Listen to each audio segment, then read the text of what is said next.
Hi there. Right. Well, since summer's upon us, I collected a few leaves to show you something. Now, some of you might be aware that you can make lots of lovely, pretty projects with garden leaves. And since it's summer, it's officially summertime in Scotland, although I can't say I've seen much of the effects of that. I went out to my garden and literally just picked these about 5 minutes ago.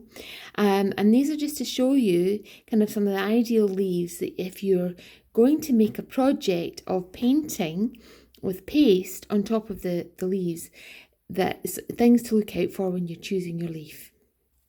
Obviously, you have to decide before you start really how big your leaf is going to be. This is rather a large leaf. I would say this is about 8-9 centimeters long. It's so that for me is too big, but I picked a larger one just to show you the kind of give you some details. So generally when you're painting a leaf, you don't tend to paint the front of it, you tend to paint the back of it. And that's because more often than not, most leaves have a good set of veins and texture on the back that you might not otherwise find in the front. Now that is not the case with this particular leaf. This is I think it's a wisteria bush that this has come off from.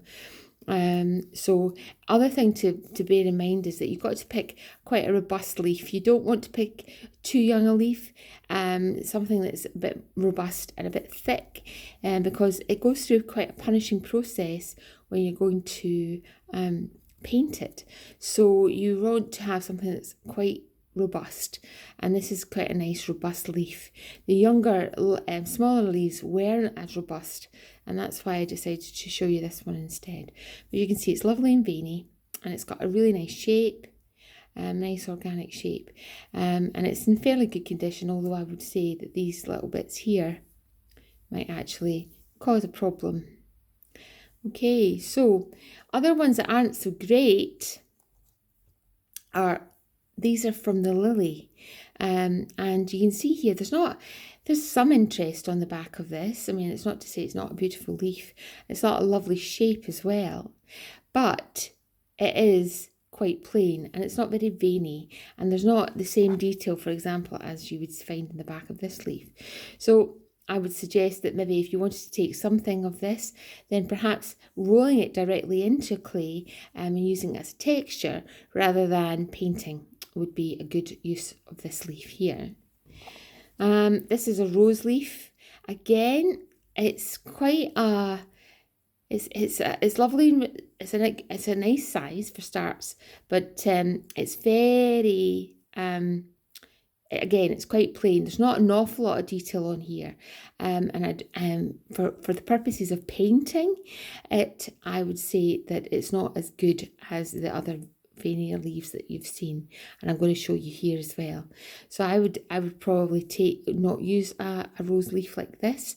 However, again, you could use this to texture your clay. So roll that directly into your clay, and you'll get quite a nice texture. So here we have, this is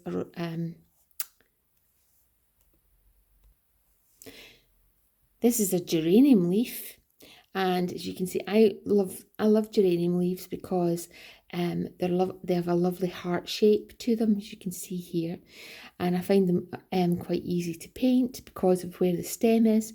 It's actually really easy to hold this when you're painting, and the surface is nice and veiny, and it's got quite a good lot of detail on there. So that is a good one to use, I would say, and I do like a geranium leaf. They're really, really pretty. And this one is, it's not a, I'm trying to remember which plant I picked. You can see I picked a few.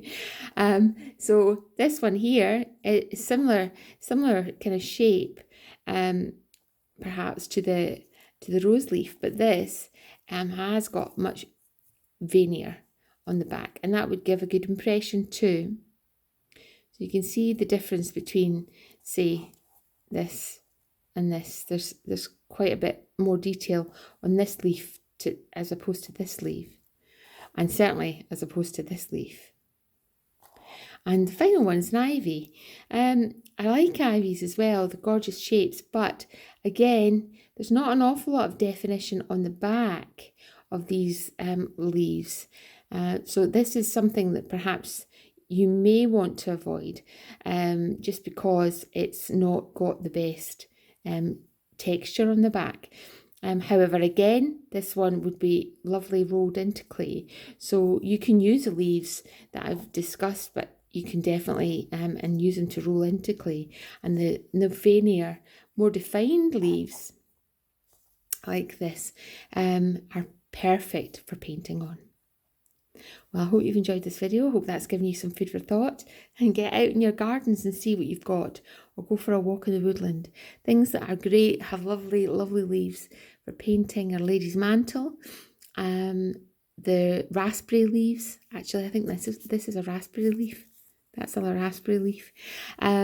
Raspberry bushes. Mint is a great one as well.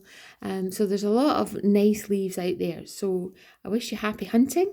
And I hope, as I say, I hope you've enjoyed this video. And thanks for watching. Bye.